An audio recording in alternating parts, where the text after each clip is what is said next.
Hello, hello, my lovelies. Welcome to Amanda's Crafty Corner. I'm Amanda, and this is my Crafty Corner. Well, today is Thursday, and that means it is the English house and garden, along with our read along of A Secret Garden, because that's not a tongue twister at all. Anyways, welcome, welcome, welcome, everybody. Welcome, old, welcome, new. I kind of decided to start on a new color because I got tired of working on the path. So we're working on the bottom. I believe the color is 809. I think. I could be wrong. Um, but yeah, we're working on this dark greenish color and I love it. We're getting some of that done today because, like I said, I got tired of kind of doing the pathway. So I just wanted to do somewhere new. Anyways, welcome, welcome, welcome. Let me know in the comments below what you're working on. Has anybody gotten this stitch yet? I highly recommend it. I am doing this stitch along with Nim. Now, I know she hasn't posted in a little bit, but that's okay. She'll get it done when she does. We're working on two different parts. She's working up at the top. You can see in the image on the left hand side. So she's doing the trees and I'm doing the bottom portion. Eventually, we'll meet up. Eventually. I mean, it's two different cross stitch, but we'll meet up eventually. So yeah, it's been a fun stitch along. I hope you are also enjoying the book. I believe we have 7 or 8 chapters left. We'll get what we can done today. I will have a pull up once more for us to figure out what else we're going to be reading during these stitch alongs, and I hope you are enjoying it. I'm sorry if I stumble over my words a lot. Most of it is the spelling and the language and me attempting a Yorkshire accent, but we both know I can't. I can't. So, yeah, I do have a coffee this time instead of tea, so I won't get it confused. I promise. So, let's jump into it. We are on chapter 20. I shall live forever and ever and ever. But they were obliged to wait more than a week because first came some very windy days, and then Colin was threatened with a cold, which two things happening one after the other would no doubt have thrown him into a rage. But that there was so much careful and mysterious planning to do, and almost every day Dickon came in, if only for a few minutes, to talk about what was happening on the moor, and in the lanes and hedges, and on the borders of streams, the things he had to tell about otters and badgers and water rats houses, not to mention birds' nests and field mice and their burrows, were enough to make you almost tremble with excitement. When you heard all the intimate details from an animal charmer and realized with that thrilling eagerness and anxiety the whole busy underworld was working. They're same as us, said Dickon, only they have to build their homes every year, and it keeps them so busy they fair scuffle to get 'em done. The most absorbing thing, however, was the preparations to be made before Colin could be transported with sufficient secrecy to the garden. No one must see the chair carriage, and Dickon and Mary, after they turned a certain corner of the shrubbery and entered upon the walk outside the ivied walls, as each day passed, Colin had become more and more fixed in his feelings that the mysterious surrounding the garden was one of its greatest charms. Nothing must spoil that. No one must ever suspect that they had a secret. People must think that he was simply going out with Mary and Dickon because he liked them, and he did not object to their looking at him. They had long and quite delightful talks about their route. They would go up this path and down that one, and cross the other, and go around among the fountain flower beds as if they were looking at the bedding out plants. The head gardener, Mr. Roach, had been having arranged that would seem such a rational thing to do that no one would think it at all mysterious. They would turn into the shrubbery walks and lose themselves until they came to the long walls. It was almost as serious and elaborately thought out as the plans of march made great generals in time of war. Rumors of the new and curious things which were occurring in the invalids' apartments had of course filtered through the servants' hall into the stable yards and out among the gardeners, but notwithstanding this, Mr. Roach was startled one day when he received orders from Master Colin's room to the effect that he must report himself in the apartment no outsider had ever seen, as the invalid himself desired to speak to him. Well, well, he said to himself as he hurriedly changed his coat. What's to do now? His Royal Highness that wasn't to be looked at calling up a man he's never set eyes on. Mr. Roach was not without curiosity. He had never caught even a glimpse of the boy, and had heard a dozen exaggerated stories about his uncanny looks and ways, his insane tempers. The thing he had heard oftenest was that he might die at any moment, and there had been numerous fanciful descriptions of a humped back and helpless limbs, given by people who had never seen him. Things are changing in this house, Mr. Roach, said Mrs. Medlock, as she led him up the back staircase to the corridor on to which open, like hitherto mysterious chamber. Let's hope they're changing for the better, Mrs. Medlock, he answered. They couldn't well change for the worse, she continued, and queer as it is, as it all is, there's them as finds their duties made a lot easier to stand up under. Don't you be surprised, Mr. Roach, if you find yourself in the middle of a menagerie and Martha Swarby's Dickon more at home than or than you or me could ever be. There really was a sort of magic about Dickon, as Mary always privately believed. When Mr. Roach heard his name, he smiled quite leniently. He'd be at home in Buckingham Palace or at the bottom of a coal mine, he said, and yet it's not impudence either. He's just fine, is that lad. It was perhaps well he had prepared for or he might have been startled. When the bedroom door was open, a large crow, which seemed quite at home perched on the high back of a craven chair, announced the entrance of a visitor by saying "Caw, caw" quite loudly. In spite of Mrs. Medlock's warning, Mr. Roach only just escaped being su- wow, sufficiently undignified to jump backward. The young Rajah was neither in bed nor on his sofa. He was sitting in an armchair, and a young lamb was standing by him, shaking its tail in feeding lamb fashion, as Dickon knelt giving it milk from its bottle. A squirrel was perched on Dickon's bent back, tentatively nibbling a nut. The little girl from India was sitting on a big footstool looking on. Here is Mr. Roach, Master Colin, said Mrs. Medlock. The young Rajah turned and looked at his servitor over. At least that was what the head gardener felt happened. "Oh, you are Roach, are you?" he said. "I sent for you to give some very important orders." "Very good, sir," answered Roach, wondering if he was to receive instructions to fell all the oaks in the park or to transform the orchards into water gardens. "I am going out in my chair this afternoon," said Colin. "If the fresh air agrees with me, I may go out every day. When I go, none of the gardeners are to be anywhere near the long walk by the garden walls. No one is to be there. I shall go about 2 o'clock, and everyone must keep away until I send word that they may go back to their work." "Very good, sir," replied Mr. Roach, much relieved to hear that the oaks might remain and the orchards were safe.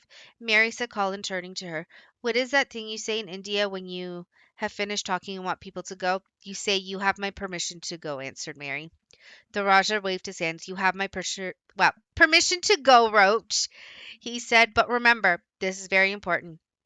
"Caw, caw," remarked the crow hoarsely, but not impolitely. "Very good, sir. Thank you, sir," said Mr. Roach, and Mrs. Medlock took him out of the room. Outside in the corridor, being a rather good-natured man, he smiled until he almost laughed. "My word," he said, "he's got a fine lordly way with him, hasn't he? You'd think he was a whole royal family rolled into one, prince consort and all."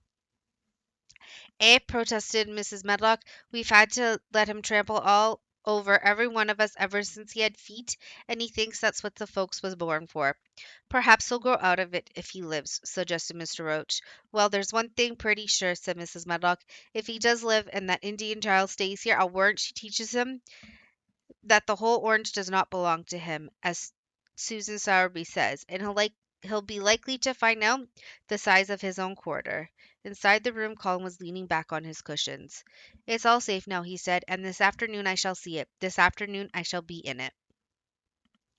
Dickon went back to the garden with his creatures, and Mary stayed with Colin. She did not think he looked tired, but he was very quiet before their lunch came, and he was quiet while they were eating it. She wondered why and asked him about it. "What big eyes you've got, Colin," she said. "When you are thinking they get as big as saucers, what are you thinking about now?" "I can't help thinking about what it will look like," he answered. "The garden?" asked Mary. "The springtime," he said. "I was thinking that I've never really seen it before. I scarcely ever went out, and when I did go, I never looked at it. I didn't even think about it." I never saw it in India because there wasn't any, said Mary. Shut in and morbid as his life had been, Colin had more imagination than she had, and at least he had spent a good deal of time looking at wonderful books and pictures. That morning when you ran in and said, it's come, you made me feel quite queer. It sounded as if things were coming with a great procession and big bursts and wafts of music. I've a picture like it in one of my books.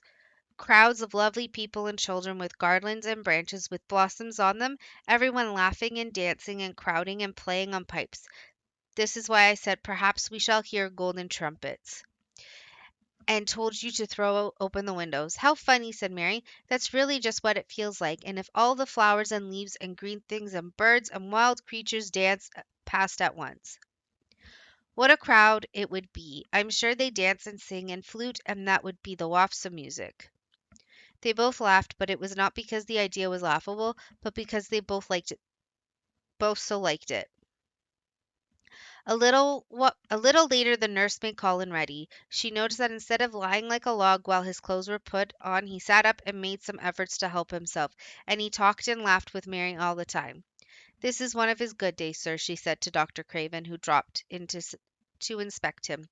He's in such good spirits, and it makes him stronger. I'll call again in the afternoon, after he has come in, said Dr. Craven. I must see how the going out agrees with him. I wish, in a very low voice, that he would let you go with him.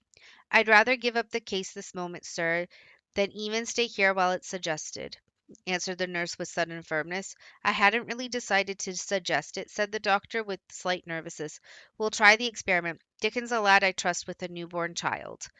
The strongest footman in the house carried Colin downstairs and put him in his wheeled chair, near which Dickon waited outside. After the manservant had arranged his rugs and cushions, the Rajah waved his hand to him and to the nurse. You have my permission to go, he said.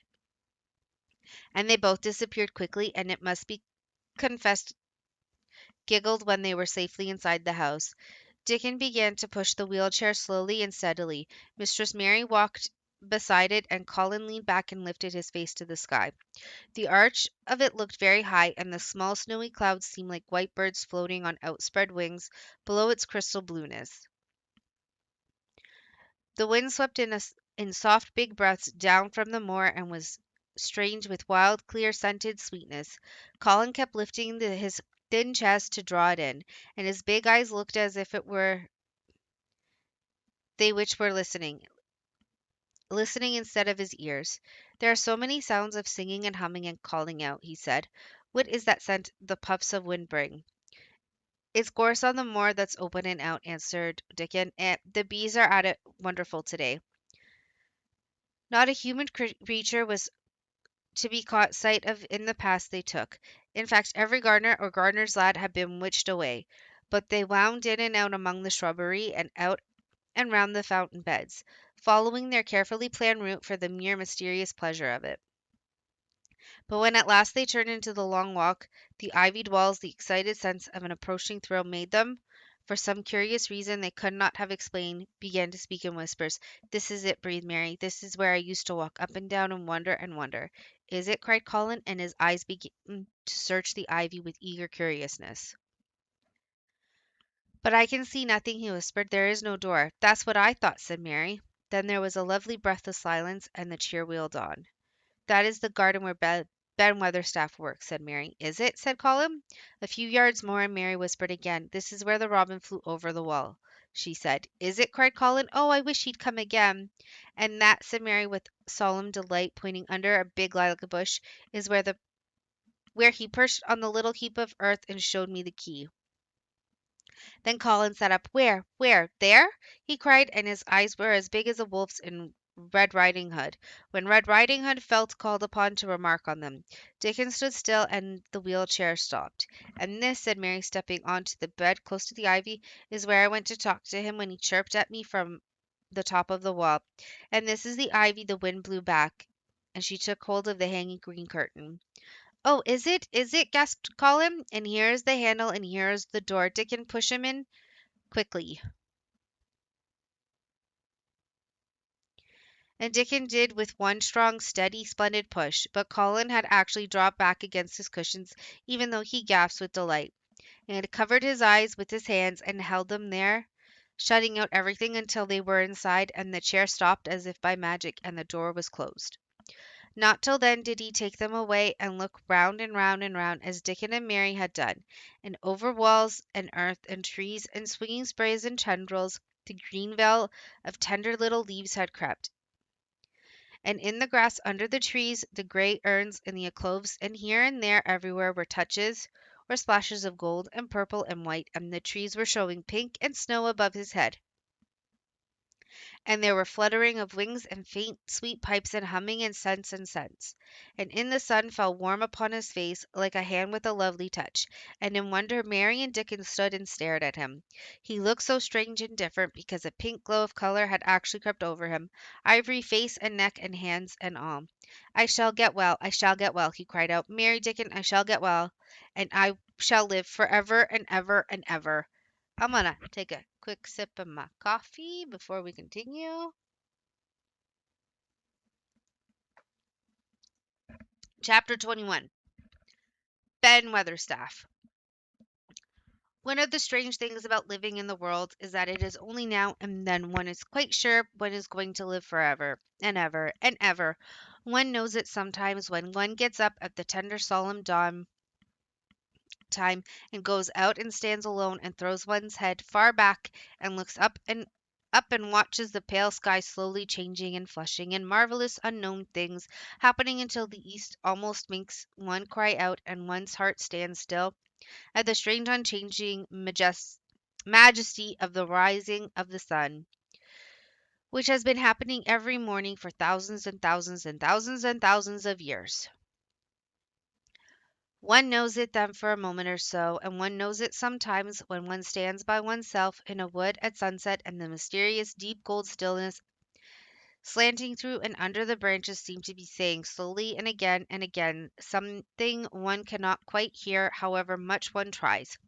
Then sometimes the immense quiet of the dark blue at night with millions of stars waiting and watching makes one sure, and sometimes a sound far off music makes it true, and sometimes a look in someone's eyes.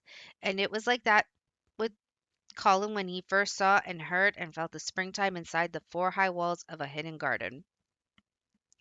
That afternoon the whole world seemed to devote itself to being perfect and radiantly beautiful and kind to one boy. Perhaps out of pure heavenly goodness, the spring came and crowded everything it possibly could into that one place. More than once Dickon paused in what he was doing and stood still with a sort of growing wonder in his eyes, shaking his head softly. It is Gradely, he said. I'm 12 going on 13, and there's a lot of afternoons and 13 years, but seems to me like I never seed one as Gradely as this here. Ay, it is a Gradely one, said Mary, and she sighed for mere joy. I'll warrant it's the Gradeliest one as ever was in this world.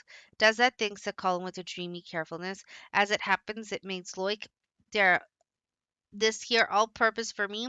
My word, cried Mary admiringly. There is a bit of good Yorkshire. That art sharp and first rate, that art. And delight reigned. They drew the chair under the plum tree, which was snow white with blossoms and musical with bees. It was like a king's canopy, a fairy king's.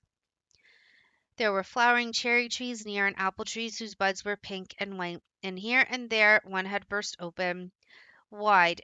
Between the blossoming branches of the canopy, bits of blue sky looked down like wonderful eyes. Mary and Dickon worked a little here and there, and Colin watched them. They brought him things to look at, buds which were tight closed, bits of twig whose leaves were just growing or just showing green, the feather of a woodpecker which had dropped on the grass, the empty shell of some bird early hatched. Dickon pushed the chair slowly round and round the garden, stopping every other moment to let him look at wonders springing out of the earth or trailing down from trees. It was like being taken in state around the country of a magic king and queen and shown all the mysterious riches it contained. I wonder if we shall see the robin, said Colin. That'll see him oftener now after a bit, answered Dickon. When the egg hatches out, the little chap will keep so busy it'll make his head swim. Thou'll see him flying backward and forward and carrying worms nigh as big as himself. And that much noise going on in the nest when he gets there as fair flusters him, so he scarce knows which big mouth to drop the first piece in. and gapping and beaks and squawks on every side. Mother says as when she sees the work a robin has to keep them gapping beaks filled.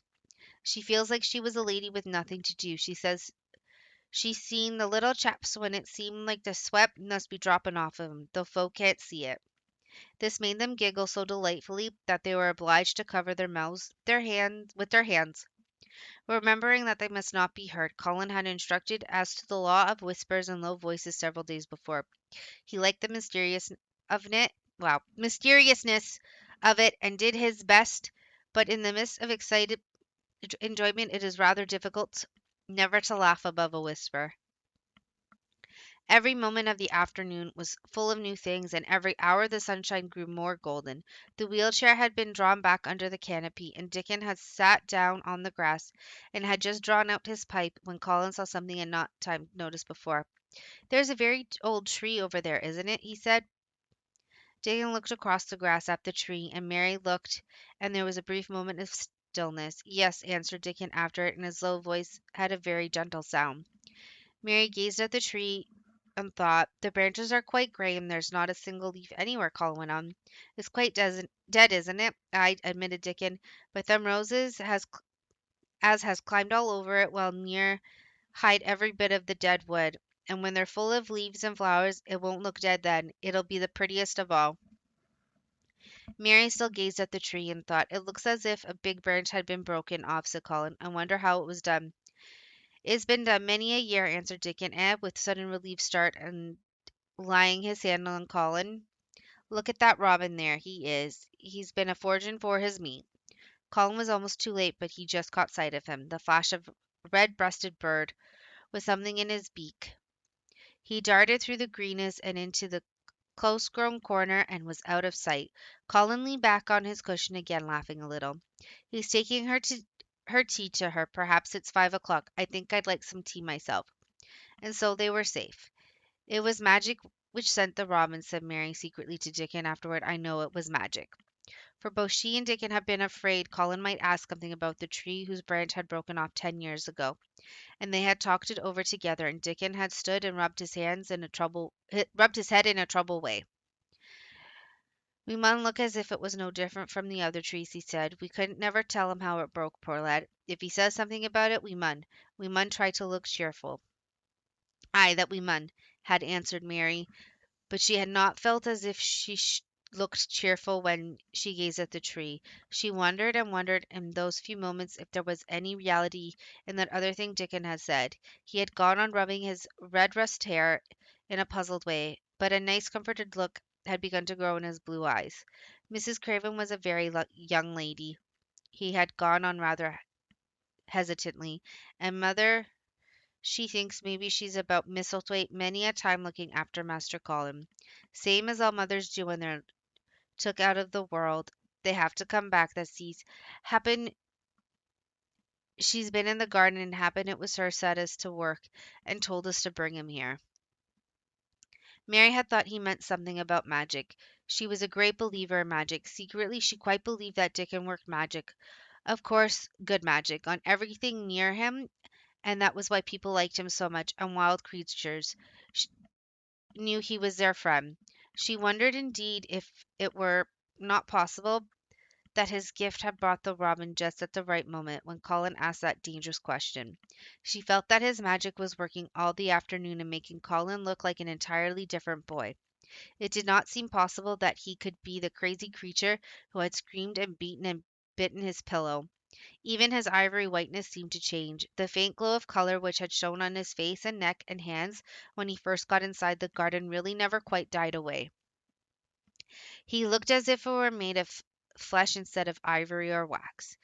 They saw the robin carry food to his mate 2 or 3 times, and it was so suggestive of afternoon tea that Colin felt they must have some. "Go and make one of the men servants bring some in a basket to the rhododendron.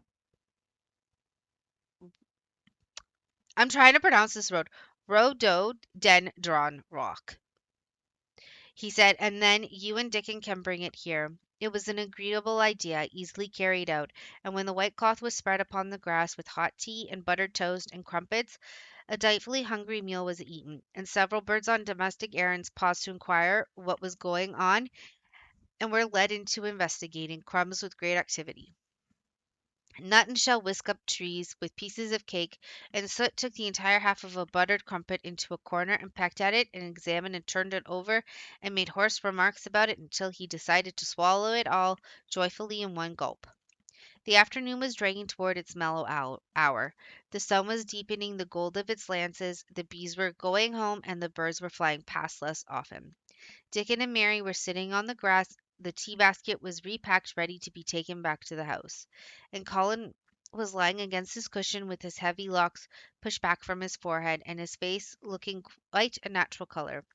I don't want this afternoon to go, he said, but I shall come back tomorrow and the day after and the day after and the day after. You'll get plenty of fresh air, won't you? Said Mary. I'm going to get nothing else, he answered. I've seen the spring now, and I'm going to see the summer. I'm going to see everything grow here. I'm going to grow here myself. That will, said Dickon. Us'll have thee walking about here and digging same as other folk afore long. Colin flushed tremendously. Walk, he said. Dig, shall I? Dickon glanced at him. Dickon's glance at him was delicately cautious. Neither he nor Mary had ever asked if anything was the matter with his legs. For sure thou will, he said stoutly. That's got the legs of thy own, same as other folks. Mary was rather frightened until she heard Colin's answer. Nothing really ails them, he said, but they are so thin and weak. They shake so that I'm afraid to try and stand on them. Both Mary and Dickon drew a relieved breath. When that stops being afraid, that'll stand on 'em, Dickon said with a renewed cheer, and that'll stop being afraid in a bit. I shall, said Colin, and he lay still as if he were wondering about things. They were really very quiet for a little while. The sun was dropping lower. It was that hour when everything stills itself, and they really had a busy and exciting afternoon. Colin looked as if he were resting lux- luxuriously. Even the creatures had ceased moving about and had drawn together and were resting near them. Soot had perched on a low branch and drawn up one leg and dropped the gray film drowsily over his eyes. Mary privately thought he looked as if he might snore in a minute. In the midst of this stillness, it was rather startling when Colin half lifted his head and exclaimed in a loud, suddenly alarmed whisper, "Who is that man?" Dickon and Mary scrambled to their feet. "Man!" they both cried in low, quick voices. Colin pointed to the high wall. "Look," he whispered excitedly. "Just look." Mary and Dickon wheeled about and looked. There was Ben Weatherstaff's indignant face, glaring at them over the wall from the top of a ladder. He actually shook his fist at Mary. "If I wasn't a bachelor and there was a wench of mine, I'd give thee a hiding." He mounted another step threateningly as if it were his energetic intention to jump down and deal with her. But as she came toward him, he evidently thought better of it and stood on the top step of his ladder, shaking his fist down at her. "I never thought much of thee," he harangued. "I could have bid thee the first time I set eyes on thee, a scrawny buttermilk faced young bosom, always asking question and poking that nose where it wasn't wanted. I never knowed how that got so thick with me. If it hadn't been for the robin, drat him." Ben Weatherstaff called out Mary, fighting her breath. She stood below him and called up to him with a sort of gasp, "Ben Weatherstaff, it was the robin who showed me the way." Then it did seem as if Ben really would scramble down on her side of the wall, he was so outraged. "That young Baden," he called down at her, "laying that badness on a robin. Not but what he's impudent enow for anything. Him showing thee the way.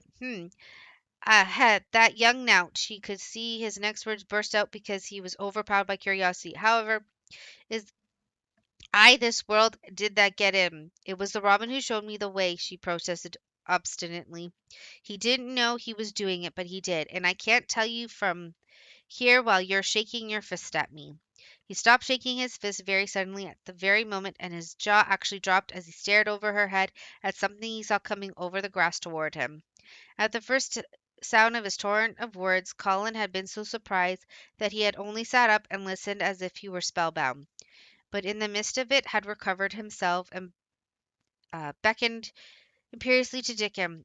"Wheel me over there," he commanded. "Wheel me quite close and stop right in front of him." And this, if you please, this is what Ben Weatherstaff beheld, which made his jaw drop, a wheelchair with luxurious cushions and robes which came toward him looking rather like some sort of state coach, because a young Rajah leaned back in it with royal command in his great black rimmed eyes and thin white hand extended haughtily toward him, and it stopped right under Ben Weatherstaff's nose. It was really no wonder his mouth dropped open. "Do you know who I am?" demanded the Rajah. How Ben Weatherstaff stared! His red old eyes fixed themselves on what was before him, as if he were seeing a ghost. He gazed and gulped a lump down his throat and did not say a word. "Do you know who I am?" demanded Collins, still more imperiously. "Answer." Ben Weatherstaff put his gnarled hand up and passed it over his eyes and over his forehead, and then he did answer in a queer, shaky voice. "Who thou who thou art?" he said. "Aye, that I do, with them other eyes staring at me out of that face. Lord knows how thou come here, but thou'rt the poor cripple." Colin forgot that he had ever had a back. His face flushed scarlet, and he sat bolt upright. "I'm not a cripple," he cried out furiously. "I'm not. He's not," cried Mary, almost shouting up the wall in her fierce indignation. "He's not got a lump as big as a pin. I looked, and there was none. There, not one." Ben Weatherstaff passed his hand over his forehead again, and gazed as if he could never gaze enough. His hand shook, and his mouth shook, and his voice shook. He was an ignorant old man, a tactless old man, and he could only remember the things he had heard. That hasn't got a crooked back," he said hoarsely. "No," shouted Colin. That hasn't got crooked legs," quivered Ben more hoarsely yet. It was too much. The strength which Colin usually threw him into his tantrums rushed through him now in a new way. Never yet had he been accused of crooked legs, even in whispers, and the perfectly simple belief in their existence which was revealed by Ben Weatherstaff's voice was more than Rajah's flesh and blood could endure. His anger and insulted pride made him. Okay. Sorry about that. Somebody came downstairs and decided to go through all the stuff and make loud noises. Um, anyways, I'm going to start again. His anger and insulted pride made him forget everything, but this one moment filled him with a power that he had never known before, an almost unnatural strength. "Come here," he shouted to Dickon, and he actually began to tear the coverings off his lower limbs and disentangled himself. Come here, this minute." Dickon was by his side in a second. Mary caught her breath in a short gasp and felt herself turn pale. "He can do it, he can do it, he can do it, he can," she gabbled over to herself under her breath as fast as ever she could. There was a brief, fierce scramble. The rugs were tossed onto the ground. Dickon held Colin's arm. The thin legs were out. The thin feet were on the grass. Colin was standing upright, as straight as an arrow, and looking strangely tall. His head thrown back, and his strange eyes flashing lightning. "Look at me," he flung up at Ben Weatherstaff. "Just look at me. You, just look at me." "He's as straight as I am," cried Dickon. "He's as straight as any lad in Yorkshire." What Ben Weatherstaff did, Mary thought queer beyond measure. He choked and gulped, and suddenly tears ran down his weather-wrinkled cheeks as he struck his old hands together. He bursted forth. "The lies folk tells. That art as thin as that, and as white as a wraith. But there's not a knob on thee that'll make a mon yet. God bless thee." Dickon held Colin's arm strongly, but the boy had not begun to falter. He stood straighter and straighter and looked Ben Weatherstaff in the face. "I'm your master," he said. "When my father is away and you are to obey me, this is my garden. Don't dare to say a word about it. You get down from that ladder and go out to the long walk, and Miss Mary will see you and bring you here. I want to talk to you. We did not want you, but now you will have to be in the secret. Be quick." Ben Weatherstaff's crabbed old face was still wet with that one queer rush of tears. It seemed as if he could not take his eyes from thin, straight Colin, standing on his feet with his head thrown back. Lad," he almost whispered. My lad," and then remembering himself, he suddenly touched his hat gardener fashion and said, yes, sir," and obediently disappeared as he descended the ladder. Chapter 22. When the sun went down. When his head was out of sight, Colin turned to Mary. "Go and meet him," he said, and Mary flew across the grass to the door under the ivy. Dickon was watching him with sharp eyes. There were scarlet spots on his cheeks, and he looked amazing, but he showed no signs of falling. "I can stand," he said, and his head was still held up, and he said it quite grandly. "I told thee that you could as soon as I stopped being afraid," answered Dickon. "And that stopped." "Yes, I've stopped," said Colin. Then he suddenly remembered something Mary had said. "Are you making magic?" he asked sharply. Dickon's curly mouth spread in cheerful grin. "That's doing magic thyself," he said. "It's same magic as made these here work out of the earth," and he touched with his thick boot on clump crocuses in the grass. Colin looked down at them. "Aye," he said slowly, "there couldn't be a bigger magic than there couldn't be." He drew himself up straighter than ever. "I'm going to walk to that tree," he said, pointing to the one a few feet away from him. "I'm going to be standing when Weatherstaff comes here. I can rest against the tree if I like. When I want to sit down, I will sit down, but not before. Bring a rug from the chair." He walked to the tree, and though Dickon held his arm, he was wonderfully steady. When he stood against the tree trunk, it was not too plain that he supported himself against it, and he still held himself so straight that he looked tall. When Ben Weatherstaff came through the door in the wall, he saw him standing there, and he heard Mary muttering something under her breath.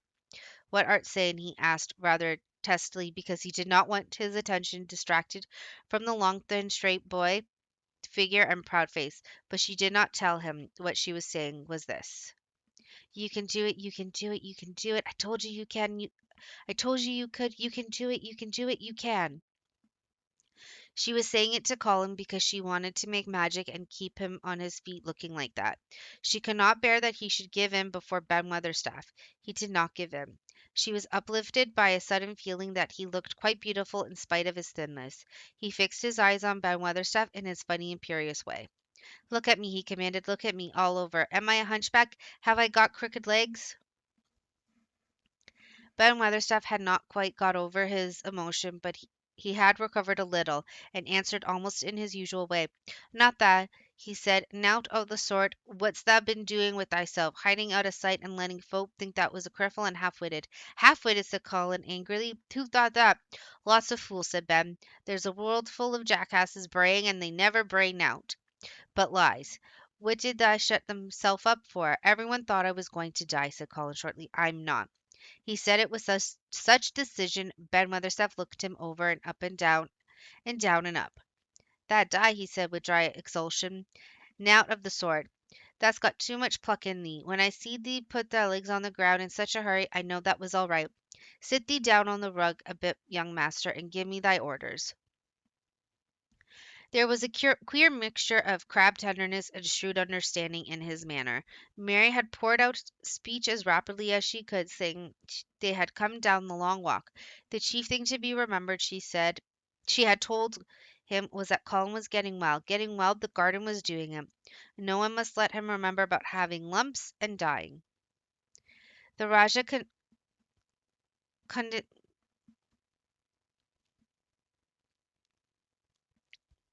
sorry, my brain is like word. I forgot.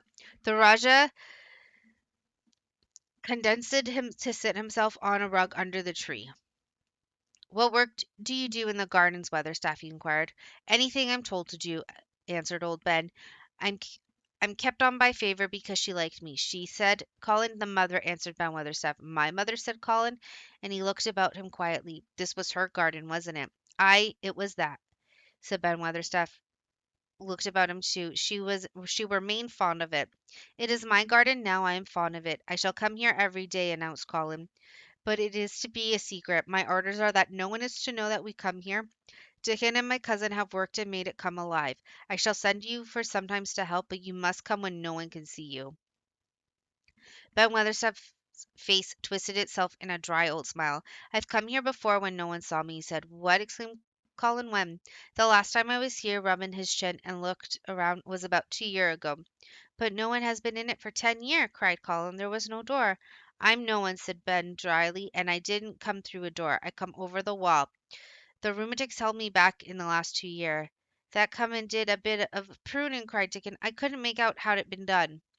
"She was so fond of it, she was," said Ben Weatherstaff slowly, "and she was such a pretty young thing. She says to me once, Ben says she laughing, if I am ever ill or if I go away, you must take care of my roses. When she did go away, the orders was that no one was ever to come nigh, but I come with grumpy obstinity. Over the wall I come until the rheumatic stopped me, and I did a bit of work once a year. She'd give her order first. It wouldn't have been a wick as if it was that hadn't done, said Dickon. I did wonder. I'm glad you did it, Weatherstaff, said Colin. You'll know how to keep the secret. I'll know it, sir, answered Ben, and it'll be easier for a man with rheumatics to come in at the door. On the grass near the tree, Mary had dropped her trowel. Colin stretched out his hand and took it up. An odd expression came into his face, and he began to scratch at the earth.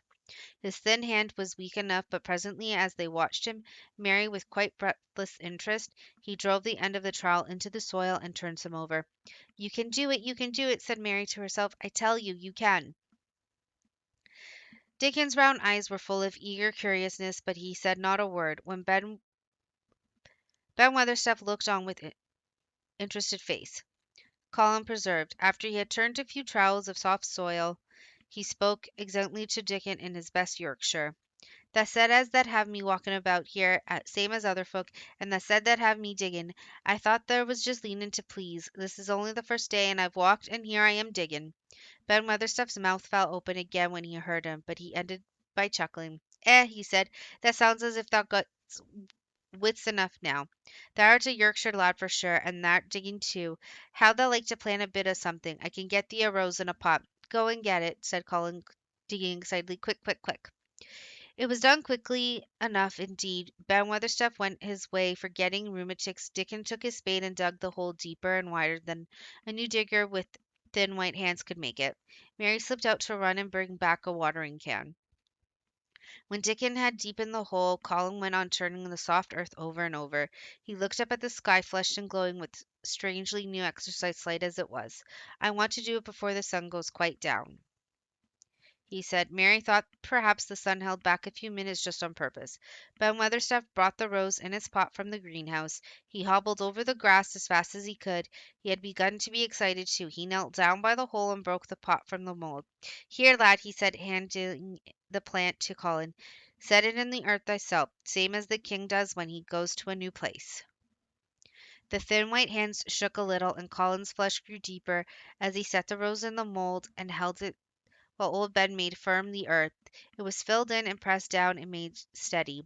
Mary was leaning forward on her hands and knees. Soot had flown down and marched forward to see what was being done. Nut and shell chattered about it from a cherry tree. It's planted, said Colin at last, and the sun is only slipping over the edge. Help me up, Dick, and I want to be standing when it goes. That's part of the magic. And Dickon helped him, and the magic, or whatever it was, so gave him strength that the sun did slip over the edge and end the strange, lovely afternoon for them. There he actually stood on his 2 feet, laughing. Okay, we're going to see if we can get through a part of this chapter. Chapter 23, Magic.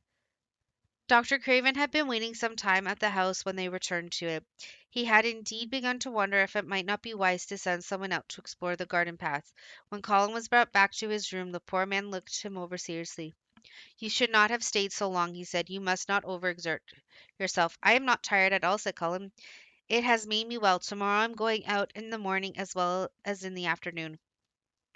I am not sure that I can allow it, answered Dr. Craven. I am afraid it would not be wise. It would not be wise to try and stop me, said Colin quite seriously. I am going. Even Mary had found out that one of Colin's chief peculiarities was that he did not know in the least what a rude little brute he was with his way of ordering people about. He had lived on a sort of desert island all of his life, and as he had been the king of it, he had made his own manners and had no one to compare himself with. Mary had indeed been rather like him herself, and since she had been at Misselthwaite, had gradually discovered that her own manners had not been of the kind which is usual or popular. Having made this discovery, she naturally thought of it of enough interest to communicate to Colin. So she sat and looked at him curiously for a few minutes after Dr. Craven had gone. She wanted to make him ask her why she was doing it, and of course she did. What are you looking at me for? He said. I'm thinking that I'm rather sorry for Dr. Craven. So am I, said Colin calmly, but not without an air of some satisfaction. Wow, I cannot speak. Satisfaction. He won't get Misselthwaite at all now. I'm not going to die. I'm sorry for him because of that, of course, said Mary, but I was thinking just then that it must have been very horrid to have had to be polite for 10 years to a boy who was always rude. I would have never done it. Am I rude? Colin inquired undisturbedly.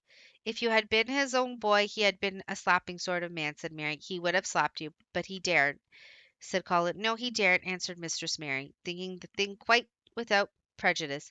Nobody ever dared to do anything you didn't like, because you were going to die, and things like that. You were such a poor thing. But, announced Colin stubbornly, I'm not going to be a poor thing. I won't let people think I'm one. I stood on my feet this afternoon. It is always having your own way that has made you so queer, Mary went on, thinking aloud. Colin turned his head, frowning. Am I queer? He demanded. Yes, answered Mary. Very, but you needn't be cross, she said impartially, because so am I queer, and so is Ben Weatherstaff, but I am not as queer as I was before I began to like people, and before I found the garden. I don't want to be queer, said Colin. I am not going to be. He frowned again with determination. He was a very proud boy. He lay thinking for a while, and then Mary saw his beautiful smile begin and gradually change his whole face. I shall stop being queer, he said. If I go every day to the garden, there's magic in there. Good magic, you know, Mary. I am sure there is. So am I, said Mary. Even if it isn't real magic, Colin said, we can pretend it is. Something is there, something. It's magic, said Mary, but not black. It's as white as snow. They always called it magic, and indeed it seemed like in the months that followed, the wonderful months, the radiant months, the amazing ones, oh, the things which happened in the garden. If you have never had a garden, you cannot understand, and if you have had a garden, you will know that it would take a whole book to describe all that came to pass there. At first it seemed that green things would never cease pushing their way through the earth, in the grass, in the beds, and even in the crevices of the walls. Then the green things began to show buds, and the buds began to unfurl and show color. Every shade of blue, every shade of purple, every tint and hue of crimson.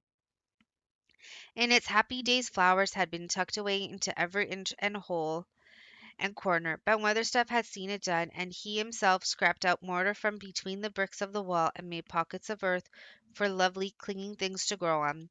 Iris and white lilies rose out of the grass in sheaves, and the green eclogues filled themselves with amazing armies of the blue and white flower lances of tall delphiniums or columbines or campanulas.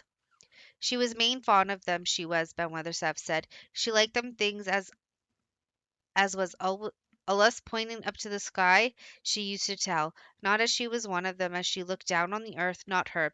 She just loved it. But she said, as the blue sky allus looked so joyful. The seeds Dickon and Mary had planted grew as if fairies had tended them. Satiny poppies of all tints danced in the breeze by the score, gaily defying flowers which had lived in the garden for years, and which, it might be confessed, seemed rather to wonder how such new people had got there, and the roses, rising out of the grass tangled round the sundial, wreathing the tree trunks, and hanging from their branches, climbing up the walls and spreading over them with long garlands, falling in cascades. They came alive day by day, hour by hour. Fair fresh leaves and buds, tiny at first but swelling and working magic until they burst, and uncurled into cups of scent, delicately spilling themselves over their brims and filling the garden air. Colin saw it all, watching each change as it took place. Every morning he was brought out, and every hour of each day when it didn't rain he spent in the garden. Even gray days pleased him. He would lie on the grass watching things growing, he said. If you watched long enough, he declared, you could see buds unsheath themselves. Also, you could make the acquaintance of strange, busy insect things, running about on various unknown but evidently serious errands, sometimes carrying tiny scraps of straw or feather or food, or climbing blades of grass as if they were trees from whose tops one could look out to explore the country. A mole throwing up its mound at the end of its burrow and making its way out at last with the long nailed paws which looked so elvish hands had absorbed him one whole morning. Ants' ways, beetles' ways, bees' ways, frogs' ways, birds' ways, plant ways gave him a new world to explore, and when Dickon revealed them all and added foxes' ways, otters' ways, ferret ways, squirrels' ways, trouts and water rats and badgers' ways, there was no end to the things to talk about and think over. And this was not half the magic. The fact that he had really once stood on his feet had set Colin thinking tremendously, and when Mary told him of the spell she had worked, he was excited and approved of it greatly. He talked of it constantly. Of course, there must be lots of magic in the world, he said wisely one day, but people don't know what it's like or how to make it. Perhaps the beginning is just to say nice things are going to happen until you make them happen. I am going to try an experiment. The next morning, when they went to the secret garden, he went at once for Ben Weatherstaff. Ben came as quickly as he could and found the Rajah standing on his feet under a tree and looking very grand but also very beautifully smiling. Good morning, Ben Weatherstaff, he said. I want you and Dickon and Miss Mary to stand in a row and listen to me because I'm going to tell you something very important. Aye, aye, sir, answered Ben Weatherstaff, touching his forehead. One of the long concealed charms of Ben Weatherstaff was that in his boyhood he had once thrown away to sea and had made voyages, so he could reply like a sailor. I'm going to try a scientific experiment, explained the Rajah. When I grow up, I'm going to make great scientific discoveries, and I am going to begin now with this experiment. Aye, aye, sir, said Ben Weatherstaff promptly, though this was the first time he had ever heard of great scientific discoveries. It was the first time Mary had heard of them either, but even at this stage she had begun to realize that, as queer as he was, Colin had read about a great many singular things, and was somehow a very convincing sort of boy. When he held up his hand and fixed his strange eyes on you, it seemed as if you believed him, almost in spite of yourself, though he was only 10 years old, going on 11. At this moment he especially convincing because he suddenly felt the fascination of actually making a sort of speech like a grown-up person. Um, this great scientific discoveries I am going to make, he went on, will be about magic. Magic is a great thing, and scarcely anyone knows anything about it except a few people in old books, and Mary a little because she was born in India where there were fakirs. I believe Dickon knows some magic, but perhaps he doesn't know he knows it. He charms animals and people. I would never have let him come to see me if he had not been an animal charmer, which is a boy charmer too, because a boy is an animal. I am sure there is magic in everything. Only we have not sense enough to get a hold of it and make it do things for us, like electricity and horses and steam. This sounded so imposing that Ben Weatherstaff became quite excited and really could not keep still. Aye, aye, sir, he said, and he began to stand up quite straight. When Mary found this garden, it looked quite dead, the orator proceeded. Then something began pushing things up out of the soil and making things out of nothing. One day things weren't there, and another they were, and I had never watched things before, and it made me feel very curious. Scientific people are always curious, and I am going to be scientific. I keep saying to myself, what is it? What is it? It's something. It can't be nothing. I don't know its name, so I call it magic. I have never seen the sunrise, but Mary and Dickon have, and from what they can tell me, I am sure that it is magic too. I think I'm gonna end it there. I'm just gonna highlight the word just so that I don't forget where I left off. Um, I hope everybody is enjoying this reading as usual.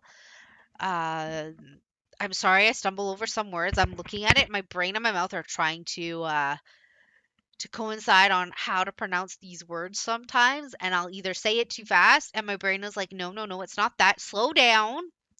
And so yes, my apologies for that, but I hope you are enjoying it. We have 4 chapters left, if you can believe it. We are almost there.